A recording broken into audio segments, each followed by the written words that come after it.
Write this down. In bold letter, our economy has changed. We know. There are times they are telling us that naira is more than dollar. There are times we had it. Even 10 naira is equals to 5 pounds. Àwọn òbí wọn lọ sọ pé pọ̀ márùn-ún. Till today they are still saying it. But if you say pọ̀ márùn-ún, it's 10 naira. 10 naira is not even, it's not up to 1/100% of dollar. So ladies and gentlemen, our economy has changed. Now, àwọn ọmọdé wa jẹ́ illiterate nínú economy. The illiterate of 21st century will not be those who cannot read and write, but those who cannot learn, unlearn, and relearn. That's the future shock. Ẹ bóyá àwọn tí ò lè kọ tí ò lè kà ní ó jẹ́ illiterate. The reading and writing is the literacy. No! The literacy is financial literacy. I heard that many company owners in Nigeria today, they don't even go to school. And they are controlling professor. There is a university in this Ilorin. I won't mention the name of the university, but most of you know. When Baba go dálẹ̀ pé wọ́n lọ school, the university tó kéré tó yóò ní professor. Do you want to tell me pé èèyàn tó employ professor ní illiterate? Ṣé ní illiterate? Tó bá lọ sí conference meeting àwọn chancellor tó bá sọ Yorùbá mọ̀ wá níwọ̀n ẹ̀ka Peter fún bàbá. Ṣé ara China sọ China? Sọ́ni sára China wọ́n fọ́ sí ẹgbẹ́ dandandandan òyìnbó lọ́wọ́rọ̀ sọ. Ṣé wọ́n sọ bẹ́ẹ̀? Kò possible. Who are the illiterate? People that cannot learn what they know, what they need to learn, or learn gbogbo nǹkan tó for years tí ò dówó, àti kán rí learn gbogbo nǹkan tó dówó. How many of you want to learn? Can I see your hands up? You want to learn about the century that has changed. So ladies and gentlemen, let's go to time and season. There's a part in my favorite book. Only the children of Issachar, they are relevant because they have understanding time and season. Can I say time and season? Can I say time and season? Only their head are 200 and all their they follow their command. And then once in every decade or century, something great will happen. And automatically the position around they will command. Hello?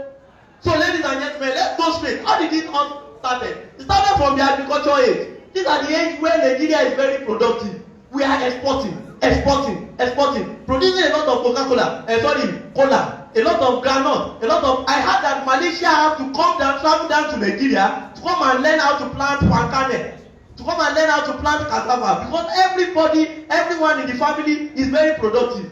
But what happened? One change. We moved straight from that time. We left it. We go to the industrial age. Industrial age, nothing we pay. Gbogbo nǹkan tá produce yìí bó la ṣe máa process it. Can I say processing?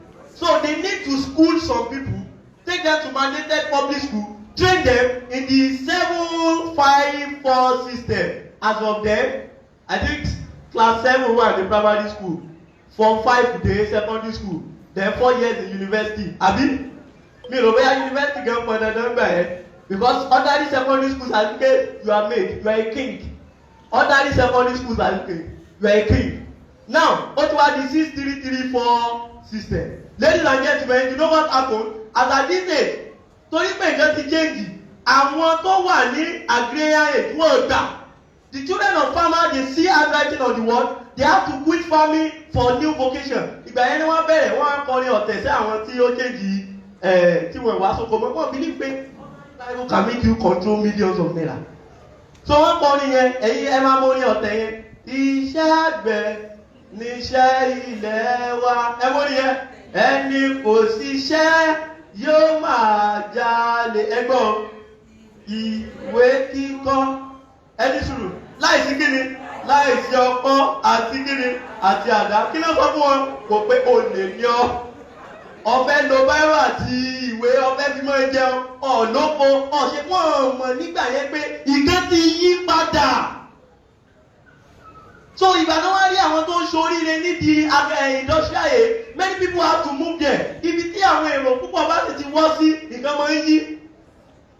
Think about it. You may not know university before, so you are a gold if you finish university. Think about it. Every graduate in Ilorin you can produce. You will not very share because average human being is a graduate now. So you should know that there is something different. Now before you know it, we move to the computer age. I want to take the move what even think about industrial age now. I want to take the class ọ̀gá wa lẹ́nu. Àwọn gẹ́gẹ́ ni ruler wa, àwọn ni leaders of tomorrow. Wọ́n sọ pé youth are the leaders of tomorrow. gbogbo àwọn tó wà cabinet parapata over 50 over 60 over 70 ni wọ́n. So ladies and gentlemen, think about this. Computer A, at computer A, àwọn nǹkan tí school produce àwọn èèyàn ti kó sínú chip. Microsoft rí pé ní báńkì tó máa ń ṣiṣẹ́ ó ní àwọn nǹkan tí èèyàn ṣe ó dẹ̀ lọ program ẹ̀ sínú Microsoft, that's Bill Gates. In the computer age ó ti tètè move wá síbẹ̀. Internet age gbogbo gbàyẹn information tí ẹ̀dá bá wá kiri gbogbo ẹ̀ ló wà lórí internet. I can ask this question pé who is the founder of Rolls-Royce? Who is the founder? Ẹni tó bá gbẹ̀gẹ̀ ẹ̀rọ wa lókè founder. Ẹ̀wẹ̀ pé àwọn kan ò ní kúrò ní ọ̀lù yìí ẹni kí ni wọ́n á ṣe wọ́n á dẹ̀ gbé founder Rolls-Royce jáde. Hello, ìkan tí ó jẹ́ research question in the olden days is just something you can get at the corner of your room. Now if you can get information at the corner of your room, it means you can make money in the corner of your room. Is somebody getting this? Without even going out.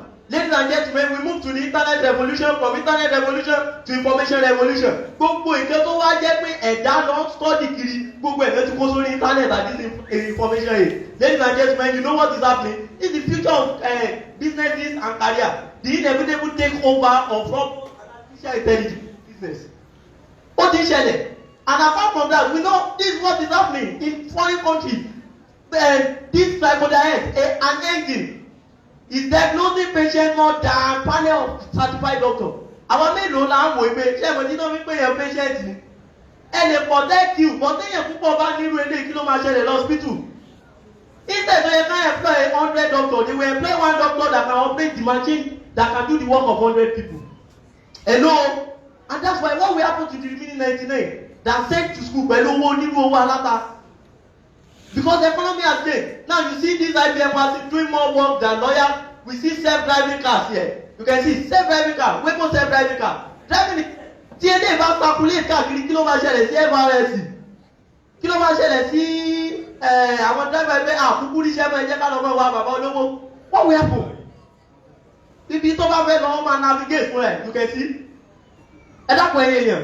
Ìgbà wo ni kí ni yóò tó dé Nàìjíríà? Ó yẹ kó tó bí 50 years síbí o. Ẹ pé ó ti wà ní Nàìjíríà, ìbẹ̀rẹ̀ wà ní Nàìjíríà. Ladies and gentlemen, ẹ wọ California ní Minnesota, Texas lélẹ̀. Ibo ni bí? Èkó lẹ́wọ̀ èyí. Ó ti dé Nàìjíríà àtà 2016.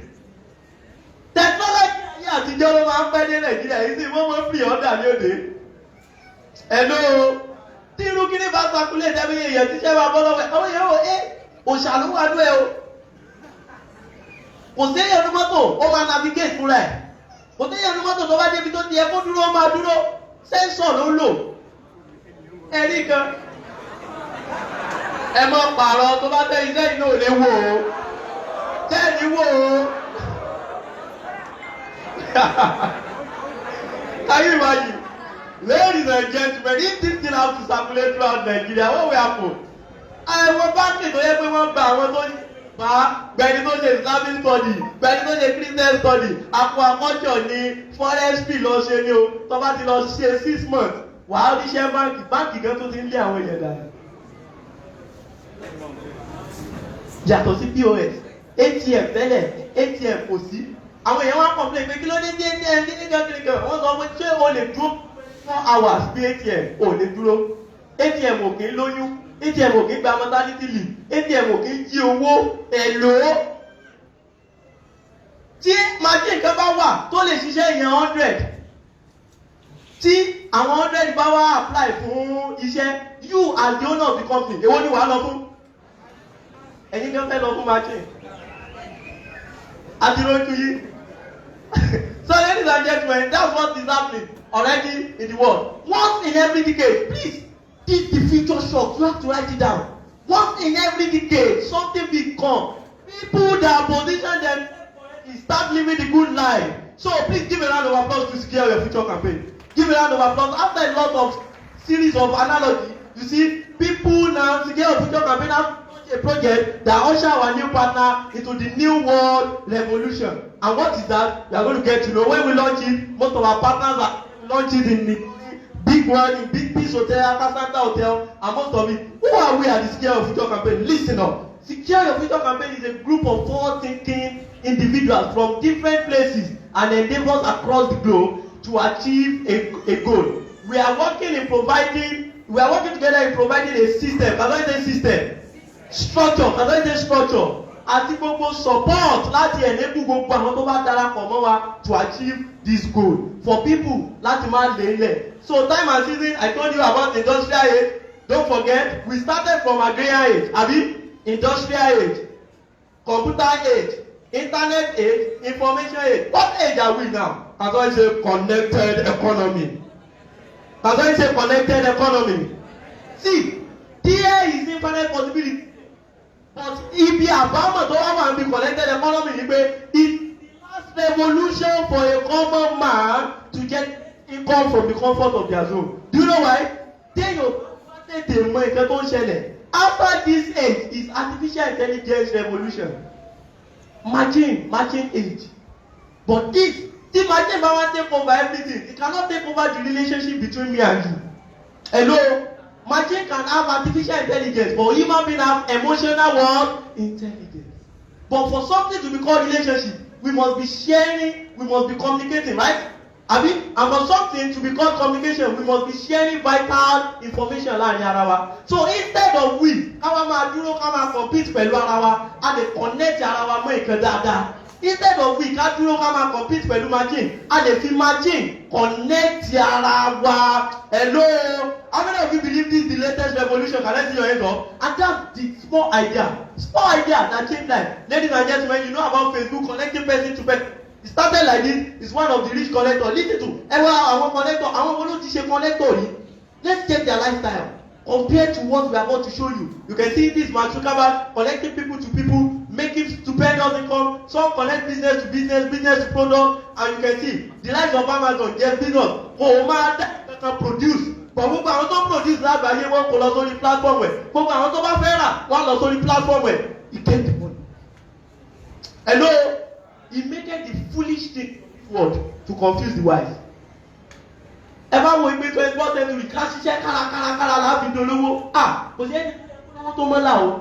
Èmi ìlú lẹ́wọ̀n àbí tẹ́lẹ̀ gbẹ́ kànga. Tàbí ẹ̀ṣẹ̀ connector. His net worth is $200 billion. Ladies and gentlemen, some connect product to product just like Jumia. Jumia does not have physical shops all around like ShopRite, and his annual revenue is more than that of ShopRite. Hello?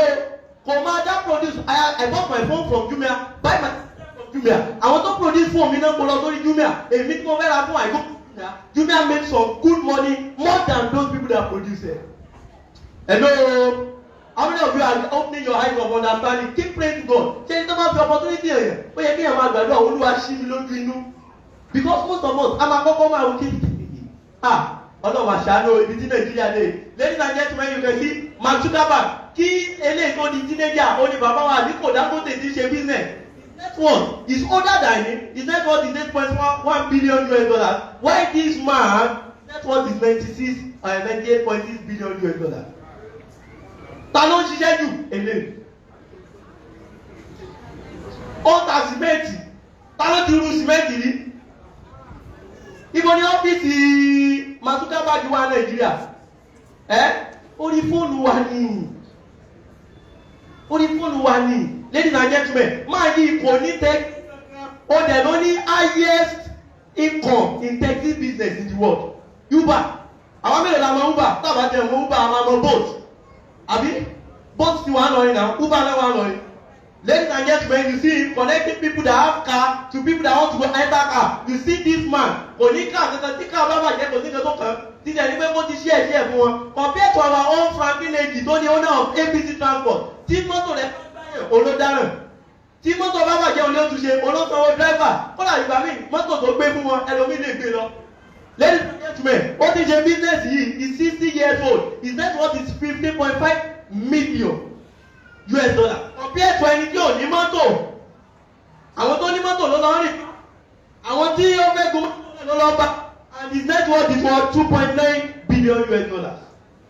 Million yàtọ̀ sí billion. Hello? 1,000 ní million. Billion bí ju lọ. Àdẹ̀sọ̀rọ̀ náírà, à ń sọ̀rọ̀ dollar. Ladies and gentlemen, compared to Jeff Bezos and our own Warren Buffett, you can see the network. People here are younger and richer than people in the industrial economy. Ladies and gentlemen, check the Airbnb. Tí o ní hotel kankan in the world and you are traveling anywhere in the world, he can connect you to hotel and he's making stupendous. Ladies and gentlemen, you can see him. Compared to our own Franklin Eji, he's a blogger. He's a blogger. Wọ́n máa ń gbọ́ sípò òfófó. Ẹ kàn lè gbọ́ pé àwọn òbí máa ń gbọ́ pé kí ló máa ń sọ òfófó dà. Bọ̀ ilé ti sọ òfófó jèrè. Ẹyẹ máa ń tó ní Joshua náà, ìjà dọ́là, ìjà boxing ló fi ń gbowó. Ladies and gentlemen, mi níjà dá o, mi sì ló fòfó dá. Bọ̀ ó pọ̀ bá ti òfófó dowó. Ladies and gentlemen, you know, the president stepped down from his step down. And you know what I tell you? Hey, Buhari stepped down. You know, what to use it. So telling him about the president stepped down from his car in front of the Senate building. Or also wrong. Ẹ kàn mú èbú ni. Ó yẹ pé, ó yẹ ọ̀dá, kí ni kan gbogbo bẹ́ẹ̀ ṣe tẹ̀ èbú, ó fi ìṣòwò lọ ni. 2018, ó ra mọ́tò 40 million naira fọ́mọ ẹ̀ lẹ́kọ̀ọ́. Ó ra 120 million naira. Ẹ jọ tí òṣìṣẹ́ ìjọba bá ra ilé 120 million naira. Kí ló ṣẹlẹ̀? Kí lẹ pé? Mi ò gbọ́. Ìṣẹ̀dá EFCC ó pe. Kí ni wọ́n máa ń sọ fún wa? Ṣé wọ́n sọ pé sálárì ìtàn fún wa kò yẹ ká fi dèèyàn láyé? Kò lè tó. Ladies and gentlemen, do you know what is going on? Economy has changed. Now, all the world connectors have 5 things in common. You know what I'm saying? They create a system. I'm going to say system. System to leverage. They connect you to your mobile phone. They don't sell products to you. They don't talk to you to connect. And they don't convince you. Ladies and gentlemen, how many of you are wishing and you have changed your mind to relent and you want to become a connector? Can I see your hands up? Can I see your hands up? You want to become a connector? Please give yourself a round of applause. Now, what are connectors? As a connector, our job is to communicate information to help people convert their social capital. Láyé sí, èèyàn ní iye èèyàn sí. O lè má lówó bọ̀ ó léyàn. Check people, followers on Instagram, followers on YouTube, followers on Facebook, friends on Facebook, contacts on phone, contacts to help people convert it into financial capital using a system. So ladies and gentlemen, how do you now become a connector? How many of you are waiting to become a connector? Can I see your hands up?